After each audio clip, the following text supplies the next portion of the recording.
a las personas que estén haciendo, porque he visto mucho en municipalidades y gobiernos regionales a los que nos consultan, las personas encargadas de esas áreas no están pidiendo a sus contratistas de construcción cumplir con esos requisitos.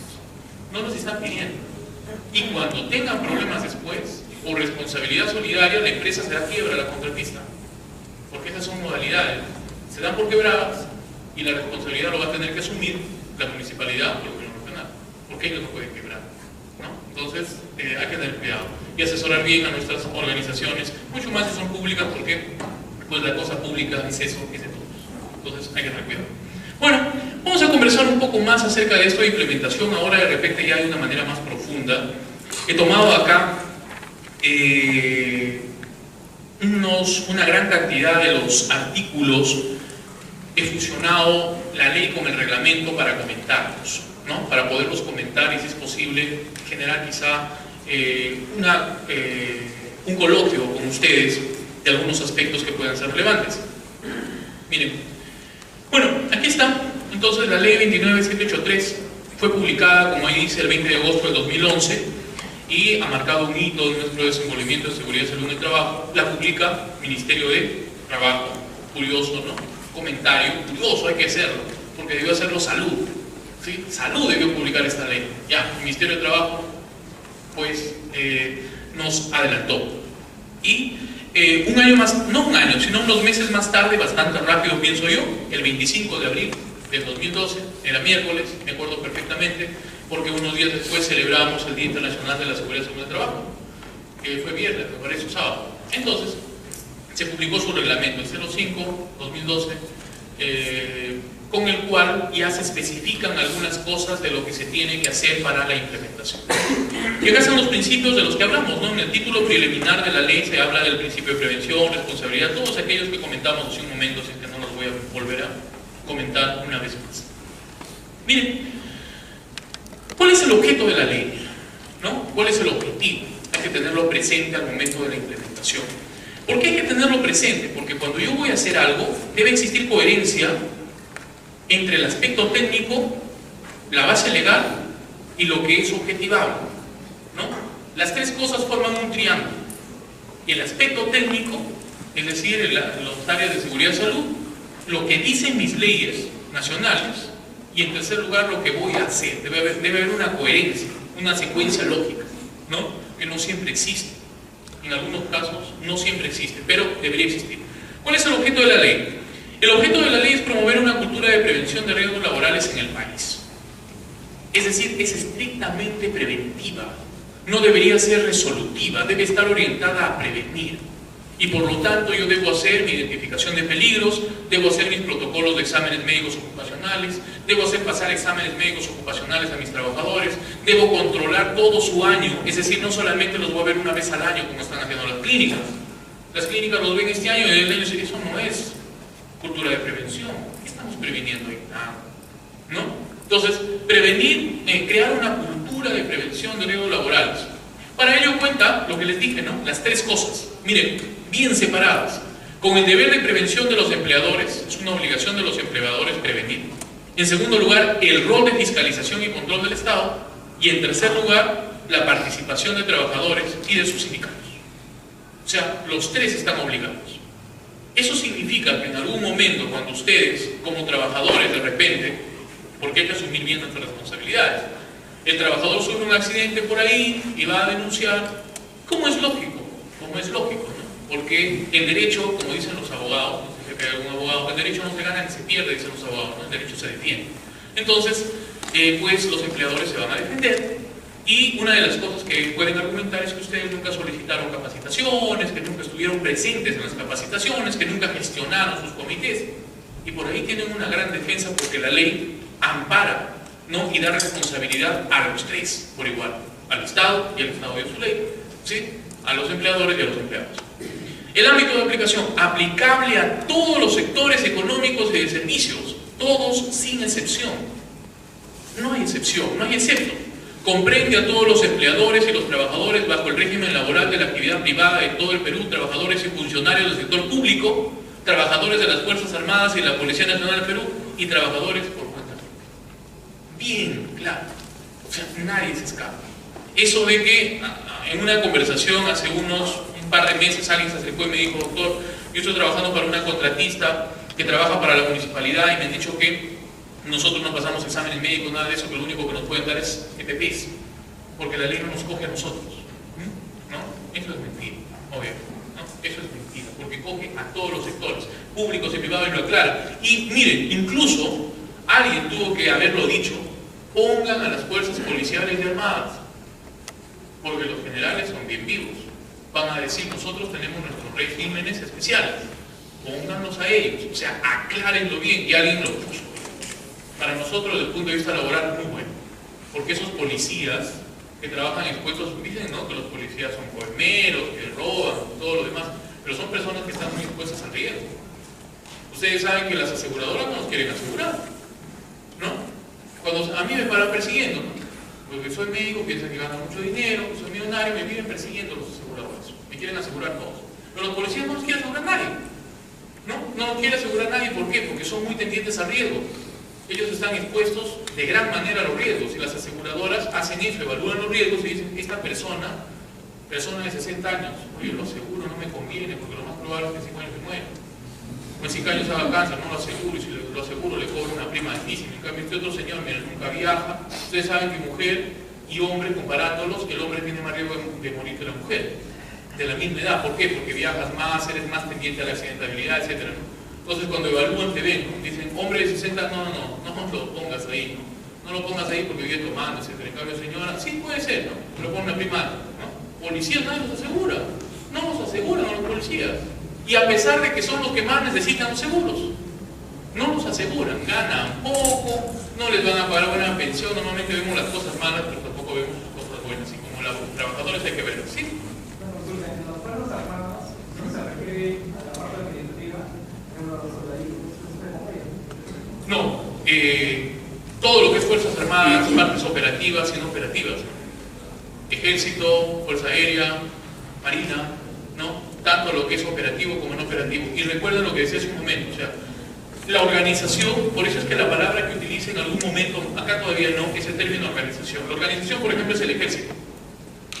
Yo no soy parte del ejército, pero voy al ejército y de repente por ahí pasa uno de los carros y me echan un tiro. Inmediatamente el ejército es responsable, porque la ley, como vamos a ver en el reglamento, no solamente aplica para las personas que trabajan, sino también para las personas que son visitantes. Entonces, mucho más, por ejemplo, para el caso de los reclutas, ¿no? Los reclutas también están bajo ese riesgo, no lo saben, pero también están bajo ese riesgo. Y es bueno para las personas que hacemos salud técnica, o sea, no política ni de papeles, eso es muy bueno, porque si no es una serie de maltratos. Bueno, normas mínimas.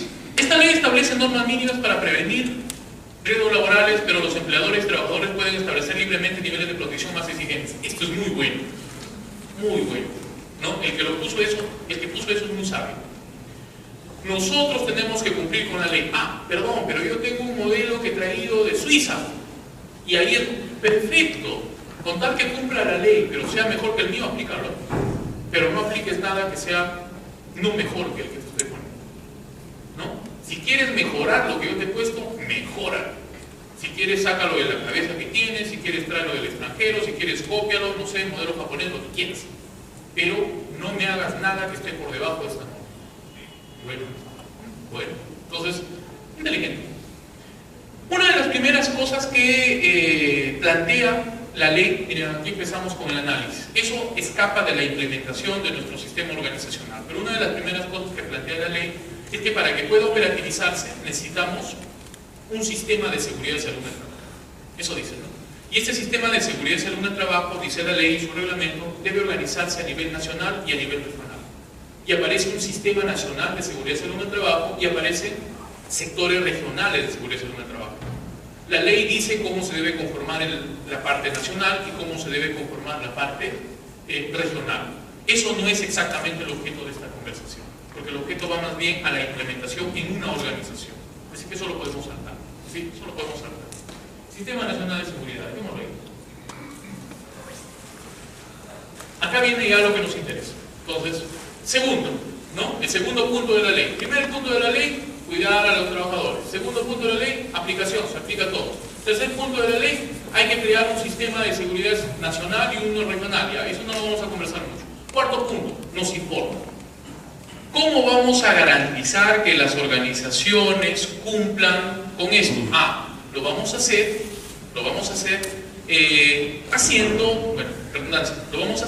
procurando que éstas creen un sistema individual de gestión de seguridad y salud en el trabajo, ¿no? Eso es. Entonces, habla del sistema de gestión de la seguridad y salud en el trabajo.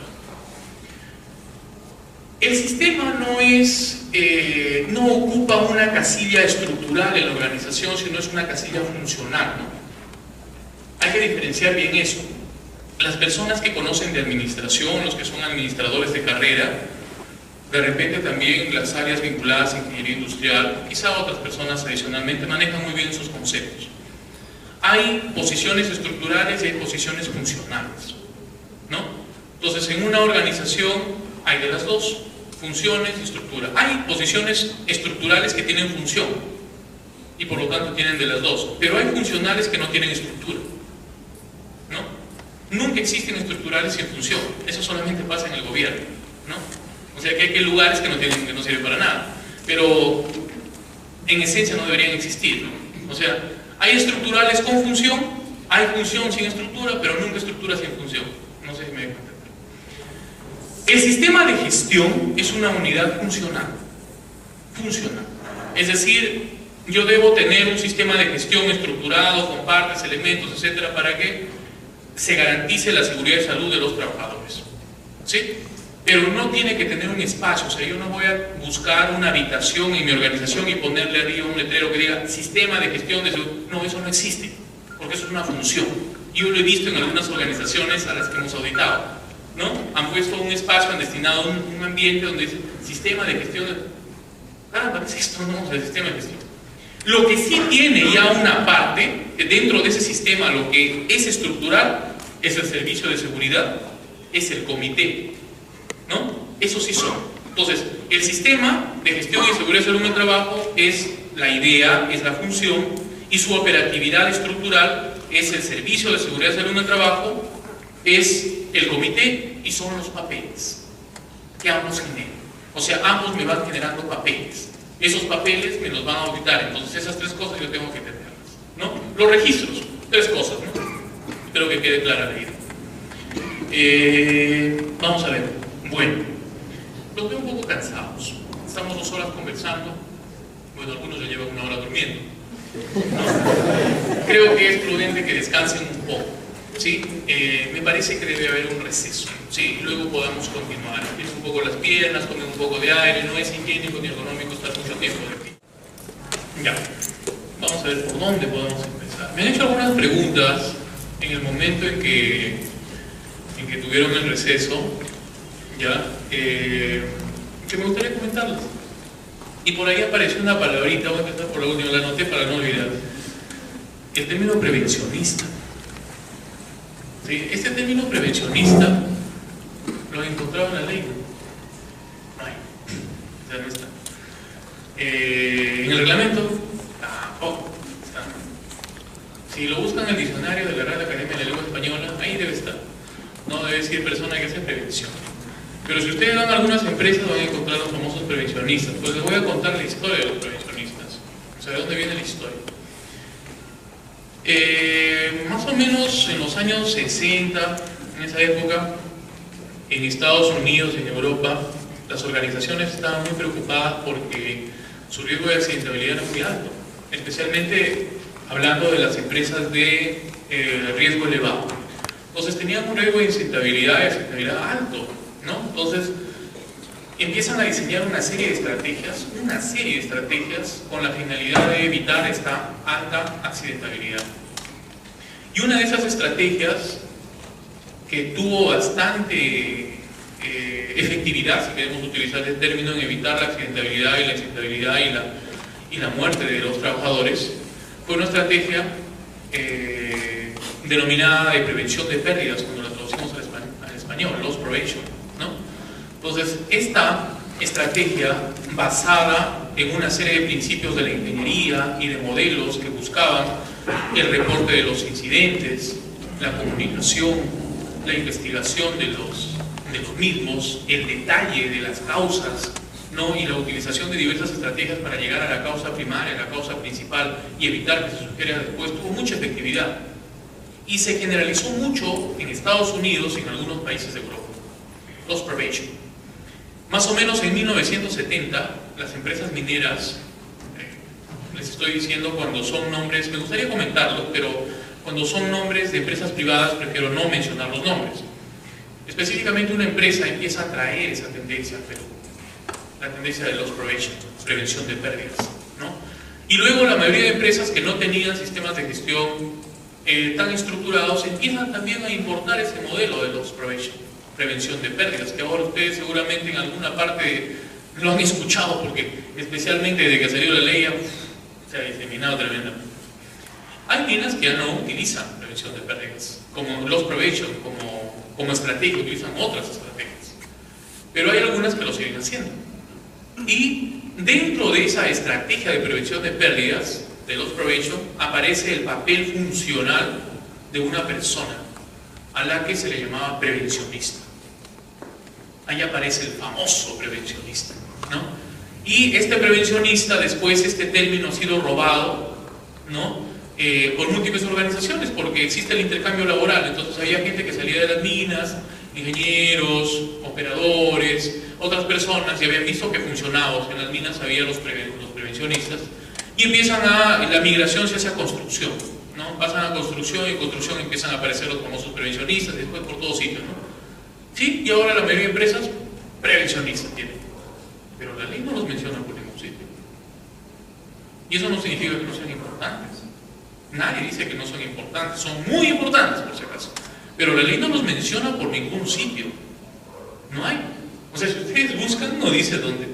Incluso si nosotros hacemos un análisis, y yo lo he preguntado con algunos profesores juristas acerca de esta palabra que también me motivó, porque como yo he trabajado varios años en empresas mineras, yo decía, ¿y dónde están los prevencionistas? O sea, ¿dónde los ponemos? ¿No? O sea, ¿dónde los pongo? ¿Los pongo en el Servicio de Seguridad y Salud del Trabajo? ¿Los pongo en el comité? ¿Dónde los pongo? ¿No? Entonces le preguntaba a los juristas, y los juristas, algunos abogados que no conocían de la operatividad de la acción, pero conocen de leyes, me dijeron, mira, en esencia, si analizamos esta norma y nos vamos al primer principio de la ley, todos estamos obligados a ser prevencionistas. O sea, todos lo somos. Ese término prevencionista, por eso no lo encuentras en ningún sitio. No hay. Funcionalmente termina siendo un vicio. ¿Y por qué lo he comentado? Porque alguien me preguntó, por ejemplo, si es que existe un accidente, un incidente, ¿quién es el que tiene realmente la responsabilidad? ¿No? Si el prevencionista no existe, no le podemos echar la culpa, ¿no? Si no tiene un lugar funcional en la ley, ni en su reglamento, ni en los del MINSA. En el MINSA, en ninguna norma del MINSA existe esa palabra, prevencionista. Ni en la Ley General de Salud, ni en la Resolución Ministerial 312, ni en la ley ni en la norma de riesgo económico, ni en la norma de los estibadores, ni en la norma de enfermedades profesionales. Por ningún sitio existe esa palabrita. No existe. Y en trabajo, si ustedes se dan cuenta, la Ley de Seguridad y Salud del Trabajo y su reglamento tampoco lo tiene. Entonces el prevencionista es como un término que nosotros, ya les expliqué la historia, nosotros hemos tomado, las organizaciones hemos tomado, nos hemos acostumbrado. Yo sé que soy prevencionista, yo sé que muchos de ustedes saben, en sus organizaciones los han visto, pero no se le puede echar la culpa a alguien que no existe, ¿no? Son como el hombre invisible que está presente, ¿no? Pero no tiene la culpa de nada. ¿Quién es el responsable si es que entonces el prevencionista, si es que hay una pregunta, por eso me la pueden hacer? ¿Quién es el responsable de que suceda un accidente, una muerte? El responsable por cuestión solidaria es el empleador, y el empleador se va a defender porque va a decir si es que lo ha implementado. Yo no tengo la culpa lo tiene mi operativo, el Servicio de Seguridad y Salud en el Trabajo, y lo tiene mi Comité de Seguridad y Salud en el Trabajo, ¿cierto? Yo hace un momento les dije, ¿no? Y eso lo he aprendido de algunos amigos abogados. Acá no se trata de echar la culpa ni tirar pelota a uno u otro, pero cada quien tiene derecho a defenderse. El derecho no se gana ni se pierde, se defiende, ¿cierto? Entonces, el empleador tiene derecho a defenderse. Está en todo su derecho a defenderse. Porque el empleador está obligado a implementar la ley, pero no a operativizarla. El empleador está obligado a encargar a alguien que lo operativice. Y el que lo operativiza es el Servicio de Seguridad y Salud en el Trabajo. Y el empleador está obligado a implementar y a brindar las facilidades para que haya alguien que controle al Servicio de Seguridad y Salud en el Trabajo, que es el comité. Pero si alguien muere, que lamentablemente suceda y ojalá eso nunca pase, si alguien muere, el responsable, ¿quién es? Si es que el empleador no tiene Servicio de Seguridad y Salud en el Trabajo, es el empleador. Pero si es que lo tiene, no es el empleador. El prevencionista no está por ningún sitio, no hay prevencionista. Prevencionista, si el prevencionista es hábil, busca un abogado y el abogado dice: mi defendido no existe. ¿No es cierto? No existe. ¿No? Porque la ley no le da función, a él le han pagado para que vea que la gente... ¿El prevencionista qué hace? ¿No? El prevencionista se va, nos cuida, ¿no? El prevencionista está arruinado, incluso en las empresas mineras. Por eso es que en una en la que yo trabajaba se eliminó la estrategia de loss prevention en algunos aspectos, se cogió una estrategia mejor, porque se vio que el prevencionista era el que cuidaba a todo el mundo y el problema es que nadie lo cuidaba a él. Los prevencionistas bajan a área de operaciones, donde hay bastante ruido, ¿no? 100 decibeles, hay polvo, operaciones mineras. Si alguno de ustedes ha estado en operaciones mineras, estar en operaciones mineras implica tener cierto grado de preparación psicológica también, porque hay ruido, hay polvo, estás con los tapones, estás con el mameluco que pesa, estás caliente por el mameluco, estás con las botas que pesan, estás con los tapones auditivos, estás con el respirador, o sea, estás completamente alejado de lo que naturalmente estamos acostumbrados a comportarnos, ¿no es cierto? Entonces, y el prevencionista es una persona que está dentro de todos los que trabajan, ¿no? Mirando quién no cumple sus cosas, que no hay un alambrito en el suelo, que esa persona se ponga los audífonos, que se esté poniendo eso, ¿no? Y todos los demás trabajan 2 horas, 3 horas, se van, ¿no? Y él está sus 8 horas controlando a la gente. O sea, al final de cuentas, el que está más expuesto a todo. Por eso es que cuando nosotros, acá viene la otra parte de la historia, cuando yo le hago exámenes médicos a prevencionistas, ¿no? Son los que están más sordos, son los que tienen más silicosis, son los que están más estresados, ¿no? ¿Sí? ¿No? Y funcionalmente en la organización sí tienen responsabilidad, porque si algo pasa le echan la culpa a él. O sea, en la organización. Pero legalmente para el gobierno no. ¿Ya? Entonces, ¿quién tiene la responsabilidad? Si el empleador no implementó su Servicio de Seguridad y Salud en el Trabajo y su Comité de Seguridad y Salud en el Trabajo, el empleador, pues lógicamente. Y dentro del empleador, el empleador encima tiene la de salvarse, ¿no? Porque puede decir: yo tengo un gerente, o tengo un director, y le echan la culpa, ¿no? O sea, siempre se va a hacer así. Pero si el empleador implementó su Servicio de Seguridad y Salud en el Trabajo, su comité, tengan por seguro que el empleador va a quedar fuera. Queda fuera. Porque él dice: yo ya implementé, pues. El responsable es él y él. El comité debió controlar y el servicio debió ejecutar. Yo no conozco nada de higiene, no conozco nada de seguridad, no conozco nada de salud. Incluso la ley dice: quienes den las capacitaciones, quienes se encarguen de seguridad deben ser personas capacitadas técnicamente. Entonces el empleador salió. Ahora, dentro de seguridad y salud en el trabajo, si está implementado, quien se haga cargo, pues, quien se haga cargo. Seguramente habrá un ingeniero de repente de seguridad y habrá un médico por norma, ¿no? Ellos serán los responsables. Y del Comité de Seguridad y Salud en el Trabajo, también, pues, ¿no? Si es supervisor o, bueno, si es comité completo, ahí estarán las responsabilidades. O sea, legalmente, y esta pregunta que me hizo alguien está motivando a que yo les conteste a una pregunta que escuché en algún momento y que fue contestada por un abogado con mucha experticia en el tema. O sea, estoy jalando su respuesta. Y él dejó bien claro de que la responsabilidad cae en ellos, siempre y cuando el empleador haya implementado. Si no implementó, cae en él, ¿no? O sea, el empleador no tiene, si es que ha hecho bien las cosas, mucho que preocuparse. Al principio la norma preocupó a todo el mundo, ¿no? Todo el mundo estaba preocupadísimo: nos van a mandar a la cárcel, etc. No, porque acá está bien claro. Hay responsabilidad si no implementas, hay responsabilidad si no cumples, pero si cumples, no, pues. no cumples, no tienes mayor responsabilidad. Los que van a tener problemas son los de el Servicio de Seguridad y Salud en el Trabajo y el Comité de Seguridad y Salud en el Trabajo. El comité, ellos son los responsables, queremos. Otra, bueno, eso con respecto a las penalidades y los prevencionistas. Vamos a ver al final cómo se ha modificado el Código Penal, eso está en la ley, y cómo es que ha dejado de ser una situación faltosa, una falta, a convertirse en dolo, no en delito. Ya, eso lo podemos comentar después. Alguien me preguntó hace un momento y me dijo, yo he leído el reglamento de higiene y seguridad minera, el decreto 055 minero del 2010. Discúlpeme al doctor, tendrá 70 y tantas hojas y lo que sea, y será más amplio que la ley, como usted dice, pero en realidad yo siento que no protege mucho lo que es salud, ¿no? Sino que más bien ve mucho lo que es seguridad, polvo, etcétera, ¿no? Ok. El decreto 055 de minería fue publicado en el año 2010 y es un documento del Ministerio de Energía y Minas. Y acá hay otra incoherencia que comenté a propósito de una pregunta que hizo una de las participantes, ¿no? Porque si hay alguien que debería legislar sobre seguridad y salud es el MINSA, pero el MINSA no legisló nada y Trabajo tampoco había legislado, entonces el MEM tuvo que legislar. Pero hay que ser muy sinceros y decir que cuando el MEM legisló, todo el mundo lo sabe, pero nadie puede demostrarlo, ¿no? Cuando el MEM legisló bajo mucha presión. Y el decreto 55-2010 está orientado principalmente a accidentabilidad. Por eso es que inclusive, ¿no?, el título dice Reglamento de Higiene y Seguridad Minera. Y cuando se publicó todo el mundo dijo, ¿y qué pasó? ¿Se olvidaron de salud?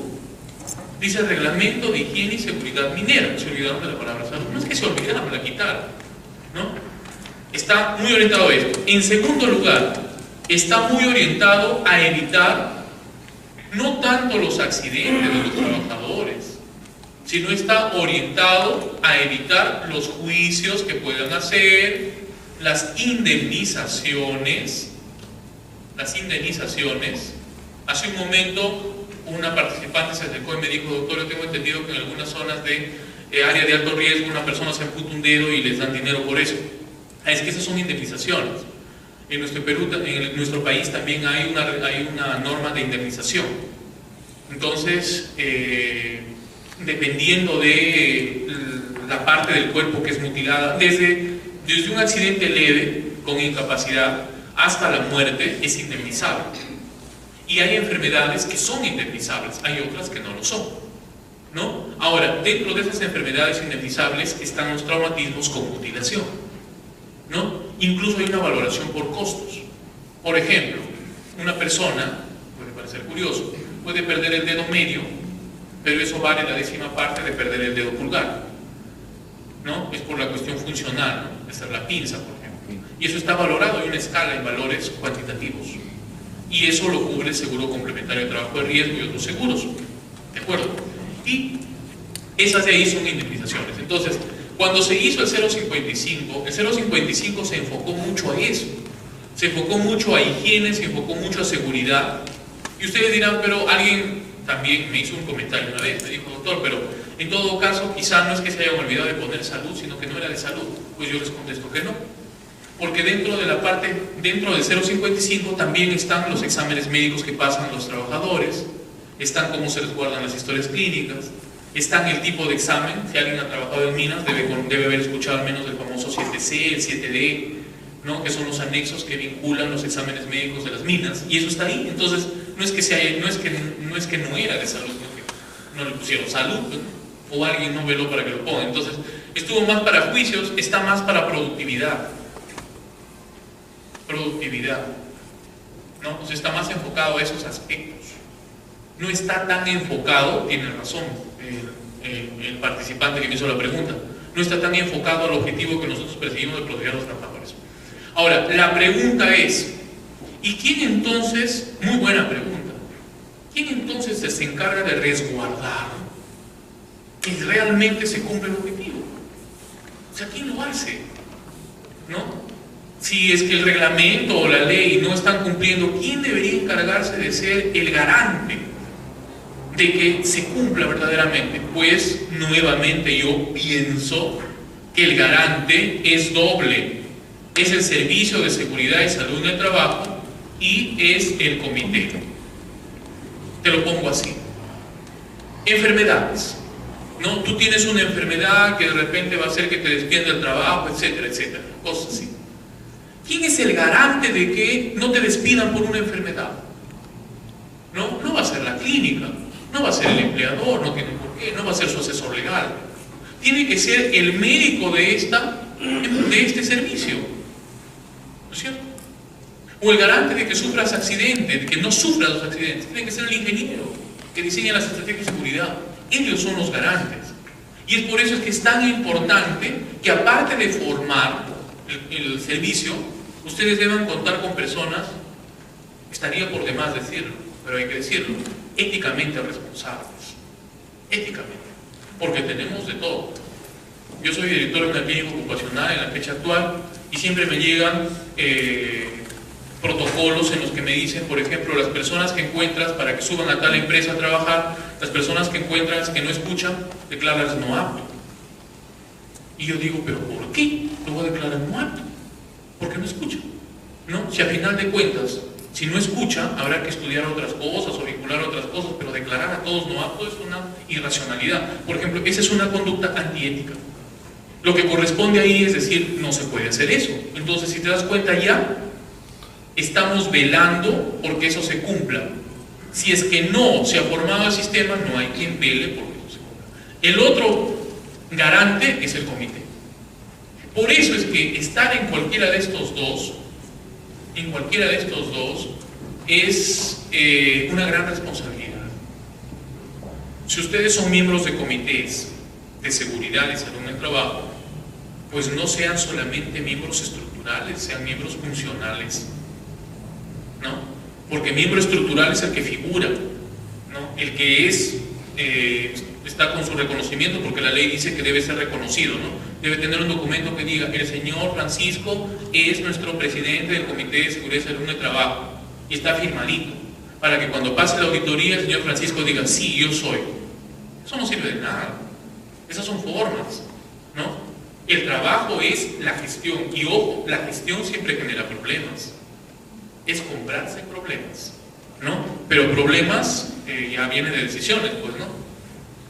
Si nosotros anoche hemos perdido de una manera bastante dolorosa para los que han visto el partido, que no lo he visto, ¿no? Solamente escuchaba todas las lisuras que se decían en el vecindario. Es más o menos un comportamiento, a veces hasta se podría decir, yo soy peruano, puedo hablar de mi país, es un comportamiento muy nacional. A veces somos así. Hemos tenido 20 partidos, no sé, yo no veo fútbol. Hemos tenido ¿cuántos? ¿10 partidos? ¿5 partidos para jugar? Y en el último nos ponemos a llorar, nos abrazamos, nos miramos en el piso, ¿no? No, nada, gracias, es muy peruano, ¿no?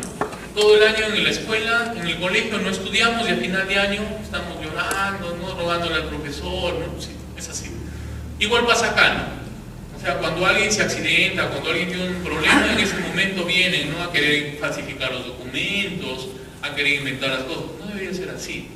Las personas que cumplen estas funciones deberían cumplirlas, pero a cabalidad. Y si no las van a cumplir, pues retírense, ¿no? No lo hagan. Debería ser así. No sé si lo hacen, ni estoy obligándolos a que lo hagan, pero es una opinión. Es decir, deberíamos hacer cosas no solamente para cumplir el espacio estructural, sino para realmente cumplir una función. Ahí están los responsables. Volvamos a lo otro, ¿ya? Un comentario.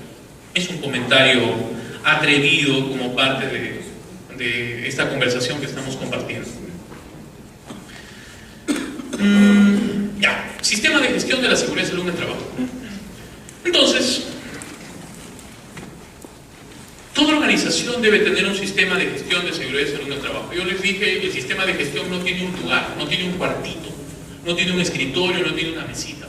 Entonces, ¿dónde está? El sistema de gestión está materializado en un procedimiento, un documento. Entonces, y se nutre, hay que decirlo en términos sencillos, con ideas generales y con ideas específicas. Las ideas generales son las lógicas, ¿no? Las ideas técnicas o específicas ya son esas, las técnicas, ¿no? Yo no puedo hacer un sistema de gestión sin haberme sentado con un profesional, y quizá no es exagerado decirlo, con un profesional experto de la seguridad y uno experto de salud ocupacional. Si yo he hecho un sistema de salud ocupacional sin haber tenido esa asesoría, eso no está bien. Porque el tema que es técnico, es técnico. Entonces, debo tener la asesoría de un profesional de seguridad, debo tener la asesoría de un profesional de salud, para que me oriente cómo tengo que materializar mi sueño. Mi sueño es proteger a los trabajadores, es mi utopía, ¿no? Pero debo hacerlo. Y luego de que he hecho eso, sumo las ideas, hago participar a mis trabajadores, leo documentos que he visto en otras realidades distintos, porque ideas hay múltiples, ¿no es cierto? Todo lo que es creación del ser humano es eso, creación del ser humano, y en Europa hay muchas, y en Estados Unidos hay otras, en Brasil hay otras. Entonces yo puedo ponerme a revisar eso y decir, oye, mira, acá como lo que les decía hace un momento, loss prevention es una estrategia, la cambiaron, ahora encontraron otras. Entonces igual, vamos a hacer esto, nosotros vamos a cuidar la salud de los trabajadores así, así, así, y todo eso lo voy llenando en un documento, en un procedimiento. Tú, dice la ley, puedes escoger el sistema que desees, ¿sí? Pero ese sistema debe cumplir como mínimo con lo que está acá, y como mínimo debe tener comité y debe tener sistema de seguridad y salud en el trabajo. El comité está bien descrito cómo conformarse, el sistema no. Lo ha dejado a la creatividad externa, la ley, ¿no? El comité sí, ¿no? Si tú lees la ley, dice el comité es paritario, 2 trabajadores, la mitad de trabajadores de los empleados, la mitad de trabajadores del empleador, o sea, te dice qué hacer, pero en el sistema no te dice nada. Entonces tienes que juntarte con una persona que conozca para que... Una vez que ya tienes toda la idea de lo que vas a hacer, no hay nada escrito, no hay nada absoluto, no hay una línea única para todas las organizaciones, incluso las organizaciones van a cambiar de acuerdo al rubro. Eso se materializa en un documento, ¿sí?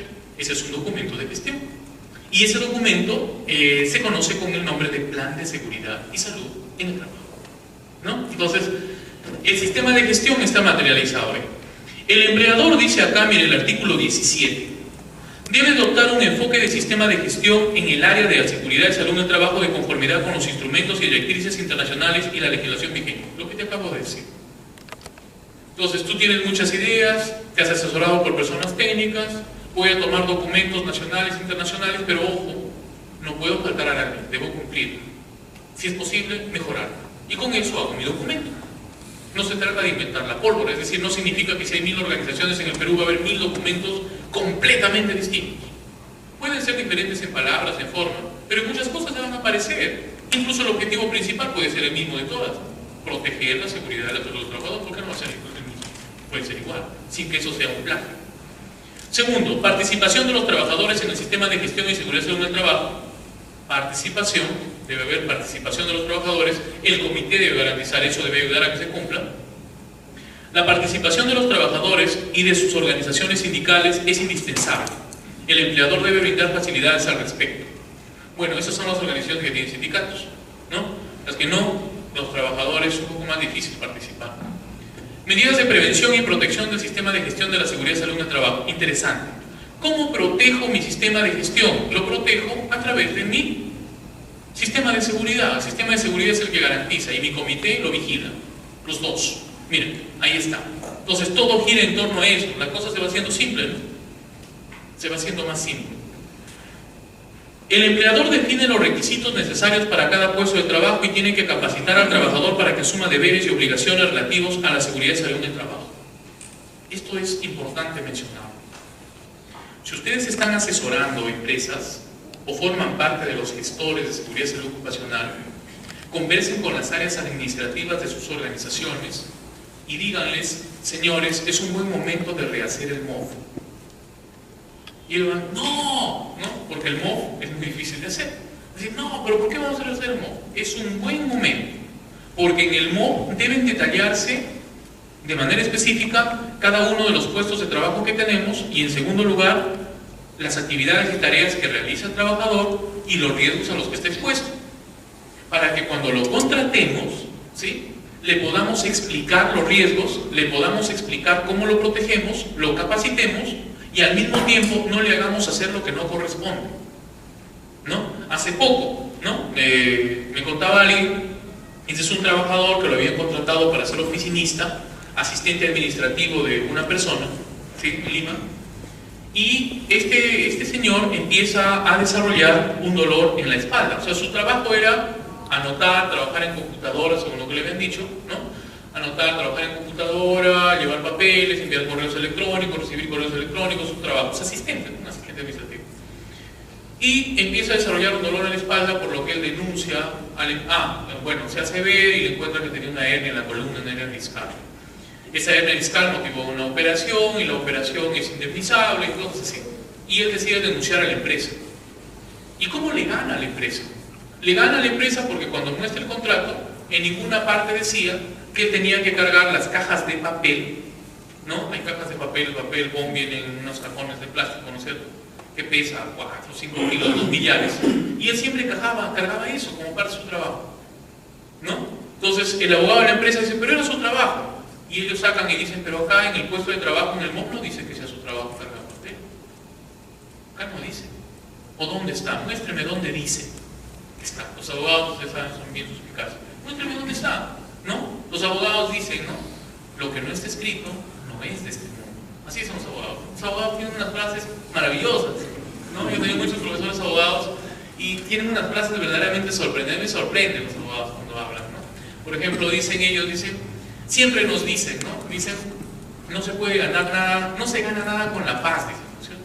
O sea, te meten el espíritu, no se gana nada con la paz, pero se puede perder todo con la guerra. Así es que piensa antes de tener problemas. Esa es una manera de convencer a tus empleadores para que implementen sus sistemas, ¿no? ¿Sí? Si tú implementas sus sistemas, vas a estar en paz con tus trabajadores. De repente no ganes nada, pero si no los implementas, tus trabajadores te pueden denunciar, te pueden hacer la guerra y pueden quedarte sin nada por eso. Y encima te mandan a la cárcel. Reflexión. Así son los abogados. Son muy interesantes, ¿no? Y una de las cosas que dicen es esa, ¿no? Lo que no está escrito no es de este mundo. Y ese trabajador, el abogado, ese trabajador muy hábil ese abogado, sacó el papel y dijo, mira, acá en el MOP no dice que él tenga que llevar cajas. No, pero tenía que llevarlas, pues si es mi asistente. Ya pues, lo hubieras incluido ahí. Lo hubieras puesto. No lo pusieron. Si lo hubieras puesto, él debió estar en el programa de protección de riesgo ergonómico. Es decir, tenías que hacerle levantar cajas a partir las cajas para que no tengan que hacer el peso completo, o utilizar un sistema diferente de almacenaje. ¿Para qué lo tenías que guardar arriba? Lo hubieras guardado abajo. Pero como no determinaste el riesgo, no lo protegiste. Y no determinaste el riesgo porque no describiste el riesgo. Y eso porque en el puesto de trabajo en el MOP no lo incluiste. Perdiste el juicio. Interesante. Entonces, deberían definirse bien los puestos de trabajo, los que son asesores, ¿no? Por eso los que son asesores, algunos se están asustando porque ¿qué estarán asesorando? ¿No? Si son asesores, pues asesoren bien. Entonces, hagan que sus organizaciones cambien sus MOF, los actualicen, los modifiquen, los mejoren, que se definan bien las características de los puestos de trabajo, que se definan bien los riesgos, y así, obvio, ¿no? Si ustedes trabajan por una organización, por una cuestión muy lógica y coherente, pues tienen que protegerla bien. No es que estén en contra de los trabajadores, pero tienen que proteger su organización. Mucho más si son directivos, ¿no? Para eso los han contratado, para ser directivos, ¿no? Sería ilógico que el directivo pues no esté cumpliendo sus funciones. El empleador debe implementar registros y documentación relativa al sistema de gestión y seguridad del trabajo con medios físicos o electrónicos, los que deben estar actualizados y a disposición de la autoridad competente. Los registros sobre enfermedades ocupacionales se conservan por un periodo de 20 años y los accidentes de trabajo por 10 años posteriores al suceso. Perfecto, la ley dice que 20 años deben conservarse los registros de enfermedades ocupacionales. Pero esos son los registros, acá hay algo que se está confundiendo. Una cosa son los registros de enfermedades ocupacionales y otra cosa son las historias clínicas ocupacionales. Los registros de enfermedades, 20 años. Las historias, ¿cuántos años? Yo lo comenté en una conversación previa, lo vuelvo a decir ahora. Eso está en la resolución ministerial 312. 40 años. La otra pregunta por ahí, que puedo comentarla en este momento, es ¿y quién guarda esas historias? Esas historias, cambio la pregunta, ¿dónde se guardan esas historias? Esas historias deben guardarse dentro o fuera de la organización. Dentro de la organización. ¿Quién debe resguardarlas? El Servicio de Seguridad y Salud en el Trabajo. Específicamente, ¿quién? El área de salud. por ley de salud, el médico es el responsable. Entonces, ese señor va, o esa señora, o esa señorita, o joven, no sé, va a encargarse de resguardar tu intimidad, tus historias, 40 años. Eso no significa que va a estar 40 años en la empresa. Significa que cuando se va, igual que los notarios, va a relevar la cosa a alguien. Y si la empresa cierra, automáticamente se da de baja las historias pasándolas a otra institución, o si el tiempo pasó, pues incinerando. ¿No? Se hace complicada la cosa. ¿No? Se complica un poquito. ¿No? Entonces, ya ven lo importante de implementar su servicio. Las empresas que no han implementado su servicio, ¿a quién le van a encargar de guardar historias? ¿A quién le van a encargar de resguardar registros de enfermedades? Algunos dicen, bueno, yo, las clínicas me han ofrecido, yo he contratado a la clínica, pero ¿cómo la clínica va a hacer el registro de accidentes si es que no viene a tu empresa? Por ahí estamos encontrando algunas incoherencias. Entonces, el servicio es importante. El servicio es importante. Los demás registros se conservan por un periodo de 5 años, o sea, todo lo demás que se registre. ¿Ya? Perfecto. Deberían tener entonces, ¿y dónde van a guardar esos registros? Esa es otra gran pregunta. Olvídense de las historias clínicas, olvídense de los reportes de enfermedades. Lo demás, ¿dónde se guarda? Tiene que haber un ambiente físico. Ese ambiente físico es el ambiente donde funciona el servicio de seguridad y salud en el trabajo. Porque si no, ¿dónde lo guardo? ¿En el comité? El comité no puede estar guardando historias, ¿no?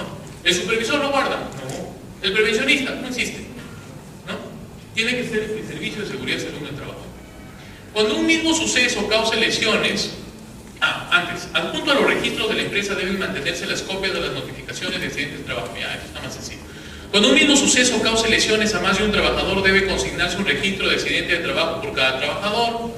En los procedimientos de inspección ordenados por la Autoridad Administrativa de Trabajo, el empleador debe contar con un archivo activo donde figuren los eventos de los últimos 12 meses que ocurrió el suceso, luego de lo cual pasa a un archivo pasivo que deberá conservar en los plazos señalados anteriormente. Debe haber un archivo de enfermedades y un archivo de accidentes. ¿Dónde se guarda eso? ¿Lo guarda la clínica? No, volvemos.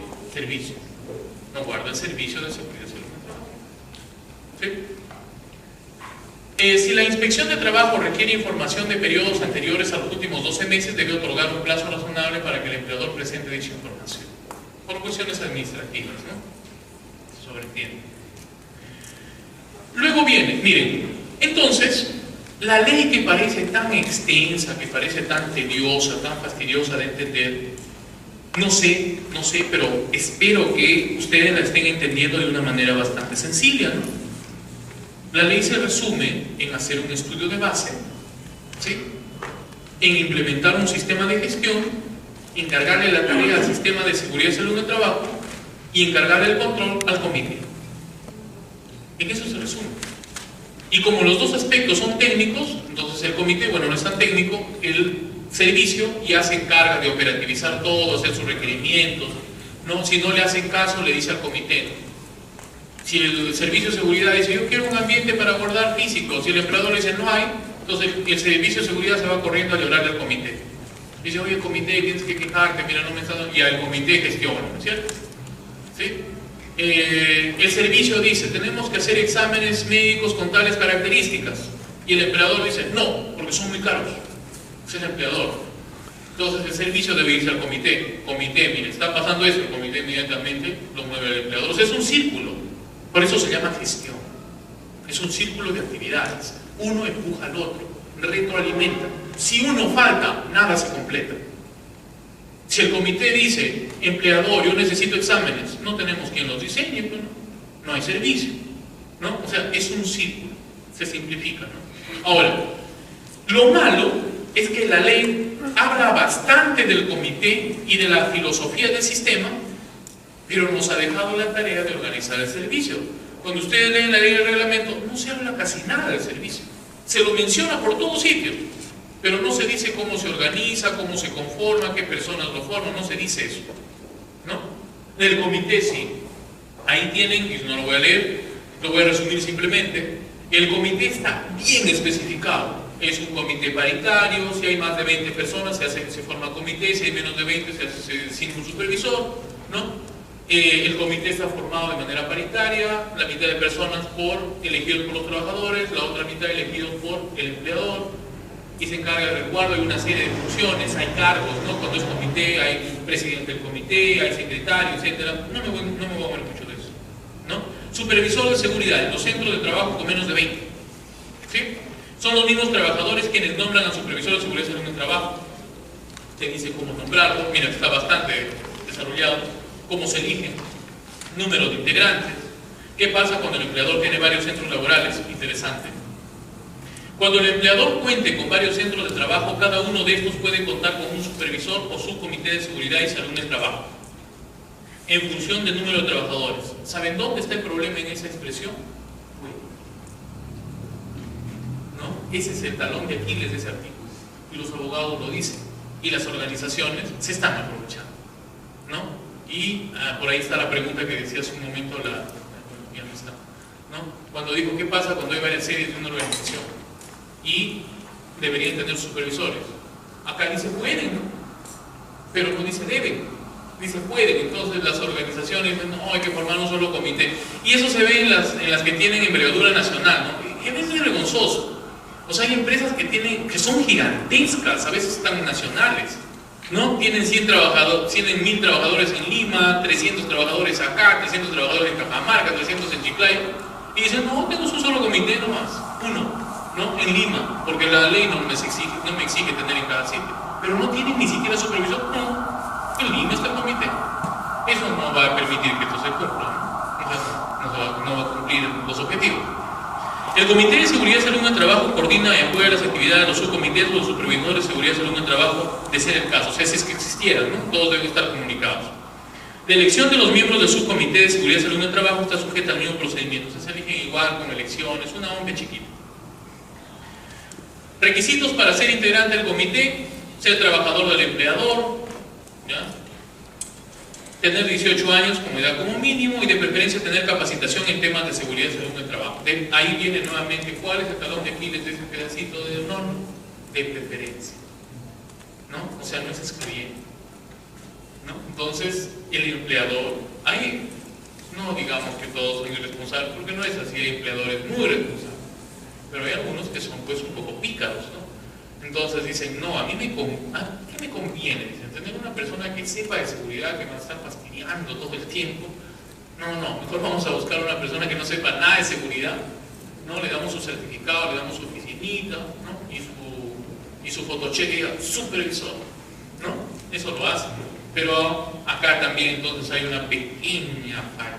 Ahora, cuando le preguntamos a los abogados o a los asesores, tuvimos en alguna oportunidad el momento de conversar con las personas que asesoraron al ministro de Trabajo para redactar algunos de estos artículos, y ellos nos decían, el problema es que tuvimos que poner esto porque no todas las empresas tienen personas que conozcan de seguridad.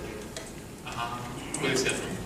Dijeron, claro, hay organizaciones donde nadie conoce seguridad, entonces si yo pongo debe y no hay trabajadores y el primer requisito que dice tienen que ser empleados, entonces tendríamos que traer a alguien de fuera, pero no se puede, no hay comité, entonces tuvimos que ponerle preferencia.